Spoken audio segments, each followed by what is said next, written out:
Okay, YouTube, welcome back to Rimworld with the Flying Phent. This is Alpha 7, episode 20. Wow. Didn't think I'd make it to 20. Dumping. As I mentioned, I'm going to move it. There's already a bunch of rocks over here. Let's cover up, let's take those rocks as well. So all that stuff is going to be part of it. This dumping stockpile, I'm just going to remove it. Delete. So anything that wasn't here that needs to get dumped will get dumped over there. I'm also going to go in orders, haul things, get rid of all these rocks. Oh, you're already doing those. Okay, sure. Well, don't get mad. I didn't know that you were already doing them, all right? And I'm going to get rid of all the ones. Now I'm just going to do from here to here and all the way back. Clean up all of that mess, and then we'll do like from here all the way out and all the way up there, because I didn't know how far it would go, but we'll go all the way up to there. Why didn't these get designated for hauling? Why didn't these? Oh, those were outside the area. That makes sense. But these should have gotten caught. No? I would have thought so. Maybe? I came all the way out. Oh, this didn't get picked up either. I don't know why. Strange. Anyway, there we go. Lots of hauling for you to do. Virgil, snap to it. Blue has wood. What are you doing with wood, Blue? Did you forget to build something? Oh, you're just hauling it. Of course, that makes perfect sense. Oh, and all the rocks are going to get moved out of here. Excellent also. So I think we're almost nearing that time where we're going to be doing some research. So let's go ahead and slap down a uranium research bench. That sounds wasteful. Just a wooden research bench. Let's go with that. Do we still have surplus energy? Negative. Look at that. We're burning almost 1,000 extra. And I bet the research bench uses at least 350, if not more.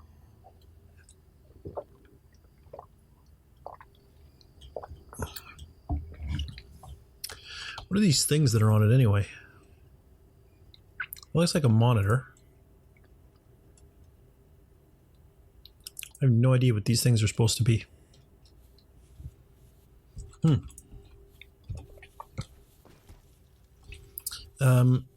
yeah, we'll put down a research bench. Oh, Blue's already on it. Look at that. With 50 metal, which is all the metal we need. Now she'll come and grab some wood. Check it out when they move through the shadows. This is funny. Oh, is she going to get there before the shadows are still there? Yeah, look. Because her shadow is darker close to her and lighter further away. The game's lighting doesn't think to add the shadows. It only shows hers because it's over top. So there's like a streak of lighter because her shadow goes through. Ah, that amuses me. I'm easily amused. What can I say?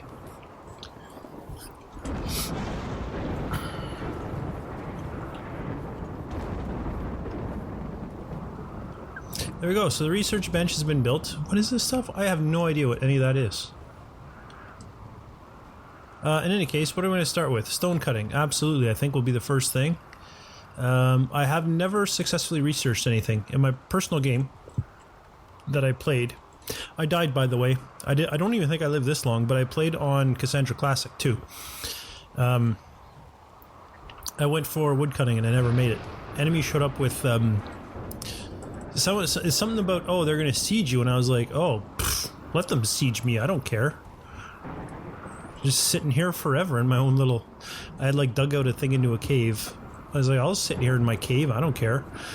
But there was like... It was like there was mountains all around. Like if this was it, there'd be like an open clearing in the middle, and there was mountains all around with this tiny little mouth opening. So I was like, oh, I just won't leave that opening if that's what they want to do. So they started building things. I'm like, what are they building? And I looked and I'm like, incendiary mortars, what do they do? And the next thing I know, there was giant fires exploding inside my base. And I was like, oh, that's what they do. And then everybody died. That's how that game went. It was kind of sad. In fact, it wasn't even kind of. It was very sad. None of you guys research, because I want all of you doing other things. Wait a minute. Why is he gold now? What does gold mean? Because he's at 17? Is that why? 10 cooking and 10 medicine. That's also pretty good. I'm thinking maybe we should send Virgil back out hunting now. In fact, we should make Virgil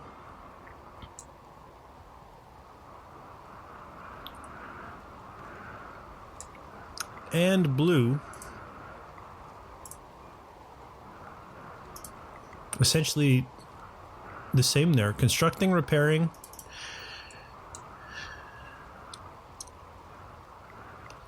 I'm going to bump up constructing and repairing, but there's not going to be a lot of it to be done, right? It would involve me having to designate it for it to get done. Same with mining, same with plant cutting. If I don't designate it, they won't be able to do it.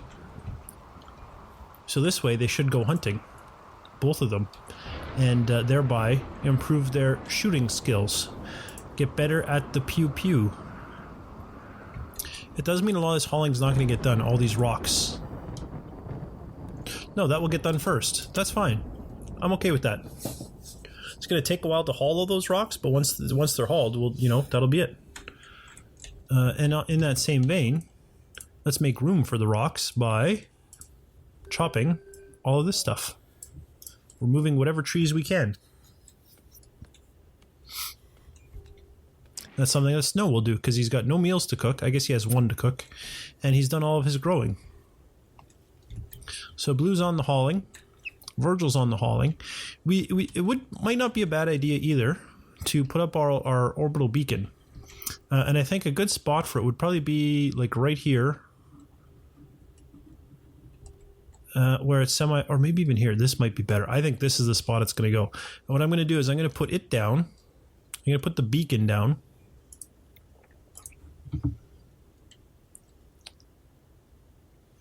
And then put the stockpile around it the size of the beacon.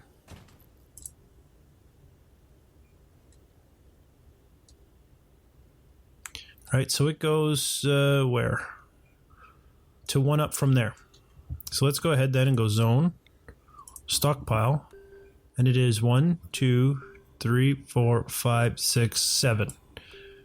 1, 2, 3, 4, 5, 6, 7. So that's the size of it. I realize this will go a little bit outside of it. Oh, and then 1, 2, 3, 4, 5, 6, 7. 1, 2, 3, 4, 5, 6, 7. There we go. And then we need a communication console, comms console, that's what it's called. We can slap that down right here. And what did I have? Not enough metal. Ah, shoot. So we're going to have to go mining. Orders, mine. I'm just going to tell them to mine that for now. Alright, so I'll get working on that. That'll get us the metal we need to build this stuff. Perfect. And, of course, we're going to need to chop the wood down then. And also haul away the stone. Perfect. Alright, so now we're waiting for that to go through. I don't know if it hit the news in the US of A or across the pond in England or in other parts of Europe where I have viewership. Germany, for example. Guten Tag. Guten Abend, actually. I don't know if this video is going out in the morning or in the afternoon. So Guten Morgen, Guten Tag, or Guten Abend, whichever one is appropriate. If Russia, I have viewers from Russia. Privyet. Privyet mój drug, I believe, is my friend. Guten Tag, mein Freund. Hello, my friends. Alright, so yeah. I don't know if it hit the news, but Canada lately has had been the target of terrorist attacks. Nothing like 9/11 or the subway bombings in England, for example. But there was a guy who drove over 2 soldiers in Quebec. It seems to all be targeted towards soldiers even. But yeah, a guy drove over 2 soldiers in Quebec. And then in Ottawa, which is our capital, the nation's capital, at Parliament Hill, at our big kind of war memorial, the biggest national one, we have like a Tomb of the Unknown Soldier as well. And our people were guarding it. And unlike the guards at the Tomb of the Unknown Soldier in Washington, I believe they are armed. I know they have guns, but I believe they have ammunition in the guns is what I mean. I don't think they're purely ceremonial. I believe they actually do carry ammunition, and it's my understanding that that's the same thing with the like the palace guards at Buckingham Palace in London, England, is that they also have ammunition in their weapons. Our guys do not have ammunition, and if I'm incorrect about that, and both those people are unarmed, then by all means let me know. But my understanding is that they're both armed. But yeah, the Canadian guys, the Tomb of the Unknown Soldier, are unarmed, and some guy showed up yesterday with a shotgun and shot one of them. And then ran towards, it's all a little bit hazy, the details still, but then he went to the Parliament buildings where like the Senate and the House of Commons meet. I don't even know what the American equivalent of the House of Commons is, to be honest with you. I don't know what you guys call it. I'm trying to think. House of Representatives, I think, perhaps? I don't know. Because we do have a Senate, and the Senate's in there as well. But anyway, he ran towards those buildings. But he went into the area where the House of Commons meet. And the, like, main official in the House of Commons is a guy known as the Sergeant-at-Arms. He carries the big ceremonial, like, battle mace around. I call it a battle mace because when I just say mace, people think, like, the bear spray type stuff. But I mean, like, a medieval mace, right? Like a stick with a heavy ball or whatever on the end to smack people with. This, of course, it's all gold plated and whatnot. You really don't want to be hitting anybody with the ceremonial mace that the Sergeant at Arms carries. But it's this ceremonial position, and he's, you know, it's hilarious to me. But he normally is a police officer or military, normally retired, you know, but he's normally police or military or what have you. And he's not only the ceremonial guy with the stick that's supposed to keep order during the meetings, but he's also in the head of security for the actual building, the actual Parliament buildings. So this crazy guy shot a soldier, ran into the Parliament building.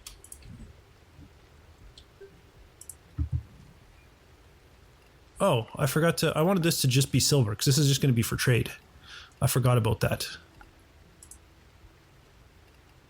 Yeah. Oops. Oopsies. So he ran into this area. So here's the ceremonial guy who everyone sees as like just some fancy guy who carries a stick and leads people around and doesn't actually do anything related to security. He comes out of his office with a sidearm that he had in a lockbox, gets down on the ground in the prone position to present a lower target while the place is swarming with like tactical teams and stuff, and puts the guy down. So it's a ceremonial guy that took him out. And that really amuses me. It's very amusing to me that the ceremonial guys were killed because they don't have ammo. And then another ceremonial guy did the killing of the shooter, who still posed an active threat. He wasn't, you know, it's not like he surrendered or anything. He was an active threat. He still had a weapon, to my understanding. You know, obviously there's going to be an investigation, but all indications point to the fact that it was a clean shoot and stuff. But it makes me think, like, why don't we arm the guard at the Tomb of the Unknown? Like, they're soldiers. They're trained. It's not like they're going to accidentally shoot somebody. It's not like you're giving 12-year-olds a gun. Like, arm them. And while we're at it, you know, why don't we arm the redcoats? You know, our ceremonial guard, our Gagafagas, our Governor General's foot guards, along with the Queen's Own. What are they called? Are they called the Queen's Own Highlanders? I can't remember what. There's a second unit that does the guard duty. The Queen's Own. I know they're an MG unit. Household Guard Canada. It's the Gagafagas and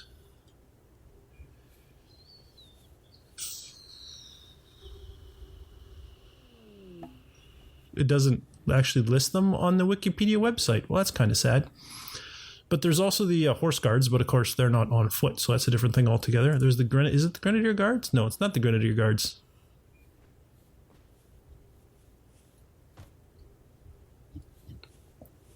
Although they do as well. They were the third one that I was going to mention, but there's another one. Queen's Own... Is it Highlanders? MG? Canada? They're in Montreal, I believe.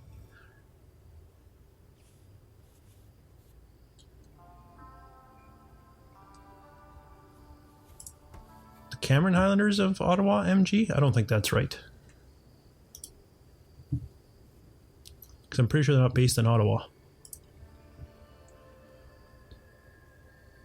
Anyways, there's another unit that does it as well. But yeah, give them guns. I mean, they have guns. Give them ammo. Have them armed. You know, I was an MP when they... Oh, Combat Supply Company. Virgil, you know a thing or two about Combat Supply. Go see what they have. Like, they're guards. Give them friggin' guns. When I was in the military, if they were like, oh, you have to guard this thing, I wasn't like, okay, don't give me ammo, I don't want any. I was like, give me friggin' guns. I would like... Oh, I have no money.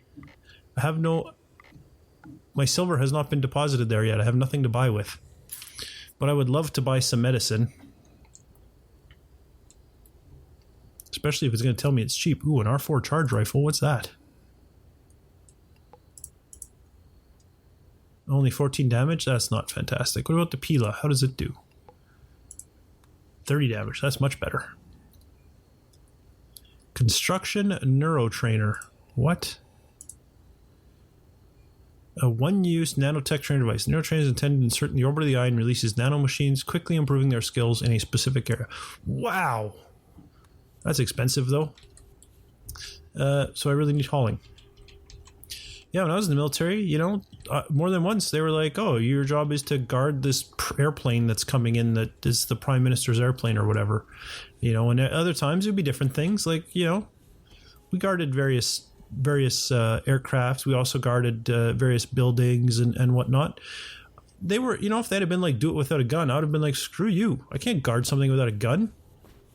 What good will I be as a guard with no gun?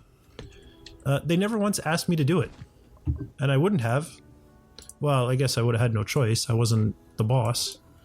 Welcome to the army where you do what you're told. But I would have been upset about it. Aw, an abandoned child. How old are you? 32. Well, you're not a child anymore, my friend. You are now grown. You're on your own. I'm not going to go save you.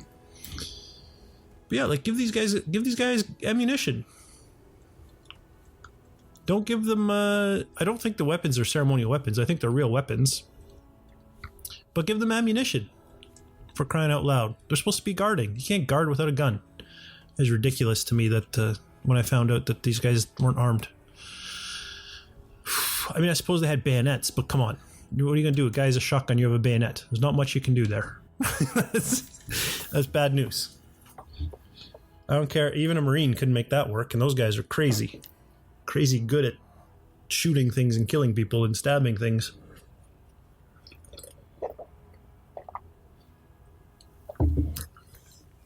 Okay. Yeah, I guess hauling is really the big thing. We got to do a whole bunch of hauling. We have reset our things here, so our shooters will become better at shooting. But they're not going to do that until they get their hauling down. And I really do want the hauling to be a priority. I want to get all those stones moved. I want to get all our silver moved into here. But we'll take care of all that in a future episode. For now, thanks for watching, and I'll see you next time.